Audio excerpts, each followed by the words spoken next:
Why is it that 70% of the most responsible, reliable, and high-achieving adults are secretly suffering from a type of exhaustion that no amount of sleep can fix? You know exactly the kind of tired I am talking about, not the normal physical tiredness you feel after a long day or a hard workout. This is bone-deep, cellular fatigue, a heavy, invisible weight that makes the simple act of existing feel like an overwhelming chore. If you are the person everyone calls when a crisis hits, the one who steps up and says, "Do not worry, I have got it," then listen carefully, because you are not just naturally mature, you are not simply highly empathetic, and you are not just a classic type overachiever. What you are actually experiencing is the delayed, brutal fallout of a silent survival mechanism, a psychological adaptation that hijacked your brain's development before you even learned how to ride a bicycle. Think about it for a second. When someone casually asks about your childhood, do you freeze up? The answer is not quite there, not because it was a dramatic tragedy, but because your defining memory is just managing everything around you. Maybe it was cooking dinner for your younger siblings while your parents worked double shifts. Maybe it was acting as the full-time emotional mediator during your parents' explosive arguments. Or maybe it was quieter than that.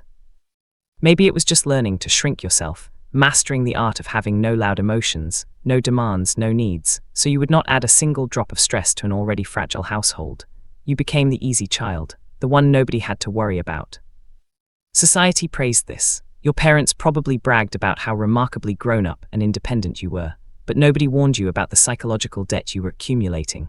Every time you swallowed your natural childlike needs to fix a grown adult's problem, your brain was fundamentally rewiring its entire architecture. In psychology, there is a clinical term for what you went through: parentification. This happens when the boundary between parent and child is breached, and the child is forced to take on emotional or practical responsibilities that strictly belong to adults. But that definition is far too sterile. It does not begin to capture the weight of being a small, developing human being and having to hold up a world so much bigger and heavier than you. When you are 8 or 10 or 12 years old, your brain is supposed to be focused on play, on learning, on making silly mistakes, and on discovering who you are in a safe environment.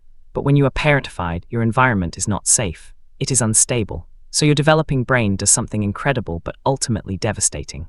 It completely bypasses normal childhood development and forcibly upgrades your nervous system into a state of perpetual crisis management.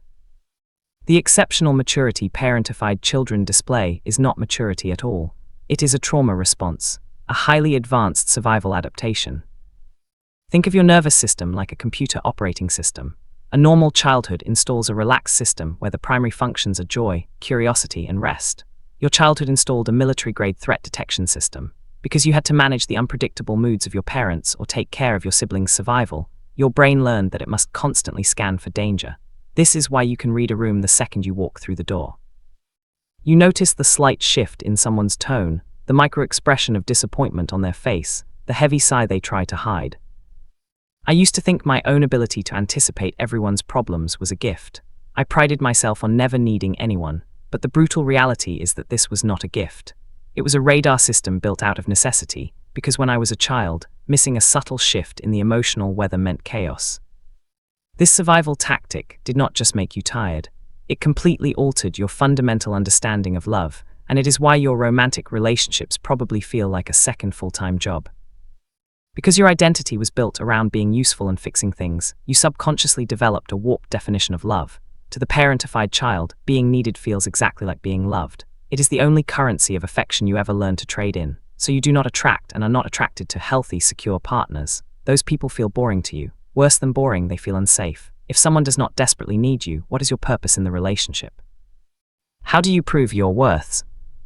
Instead, you become a magnet for broken people, partners who are emotionally unavailable, chaotic, or entirely dependent on you to function.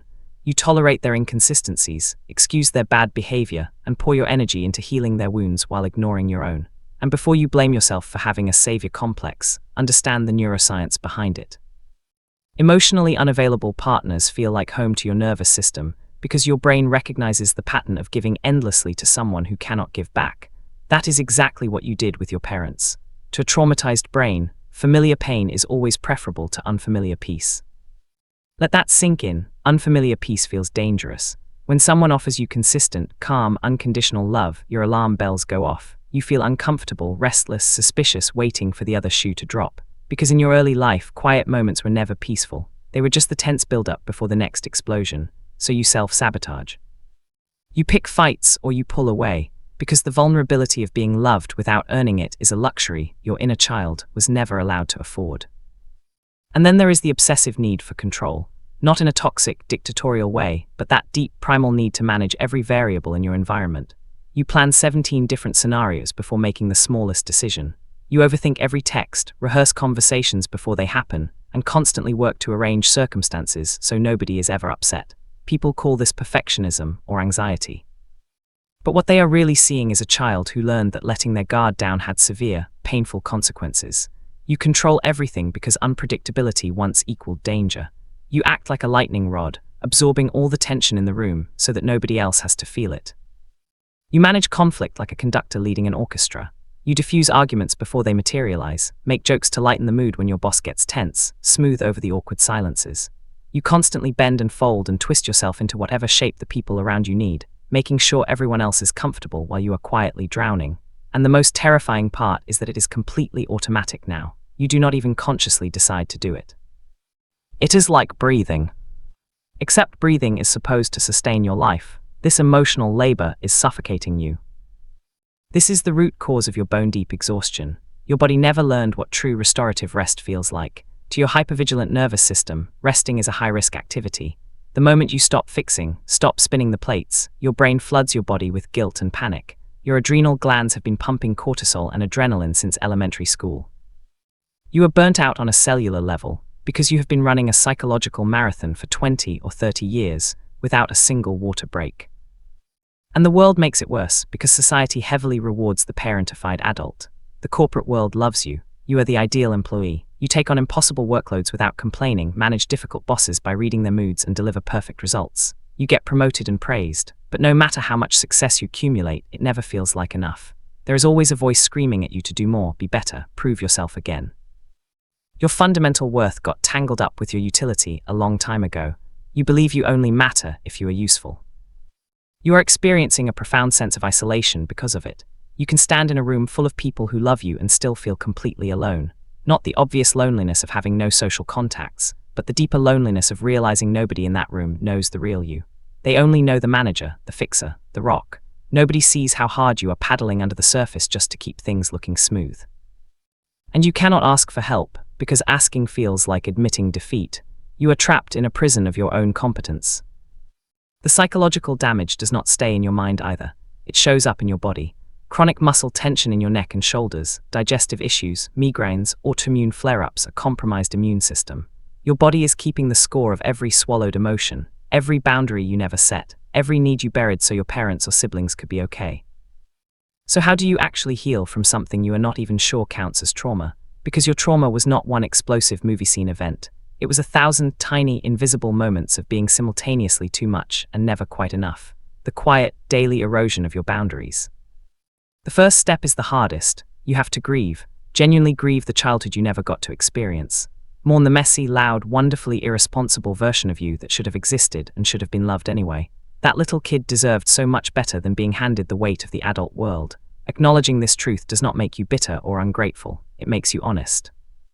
Here is the most important psychological reframe you will ever hear.